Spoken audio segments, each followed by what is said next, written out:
Hey, what's up, guys? Welcome back to Everyday Faith. Ricky over here. I have day 26 for you guys. And so we have a scripture from Galatians chapter 5, and it says this: For you have been called to live in freedom, my brothers and sisters, but don't use your freedom to satisfy your sinful nature. Instead, use your freedom to serve one another in love. And devotion says this: While you may not use your newfound harmony to do something sinful, it can become very easy to allow your new rhythm to become selfish and self-serving. Anytime we develop new habits or a new routine, we face the temptation on focusing only on what benefits us. The prophet Jeremiah wrote that our hearts are desperately wicked, which means that if our hearts and ambitions aren't aligned with God's heart and his desires, we can easily take something good for us, like harmony, and use it in a way that is completely selfish or harmful. Experiencing harmony can be like finding new freedom.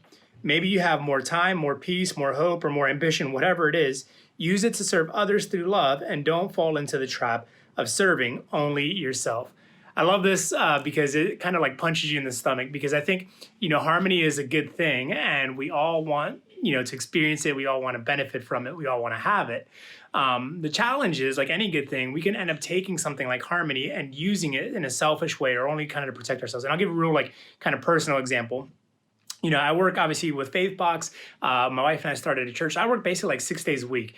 And Saturday is our family's like kind of Sabbath. It's our rest day. We really do as much as we can to protect it and to make sure that we have a time for us as a family to spend together. I try not to work, all those kind of things.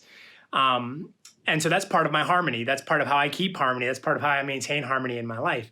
But it would be wrong for me, let's say someone else has a need. Let's say someone else has an urgent need to say, well, if that comes up on Saturday, sorry, I can't do that because that disrupts my harmony. And, so tough luck. If that were the case, I'd be like no better than the Pharisees that Jesus would chew out for, honoring the Sabbath more than they honor people. Now, there are certain things where I can say, hey, listen, I hear you. I'd love to get together. Could we push to Sunday afternoon or after church? Could we talk, later during the week or meet up at another time? So there's ways that I can kind of help balance that.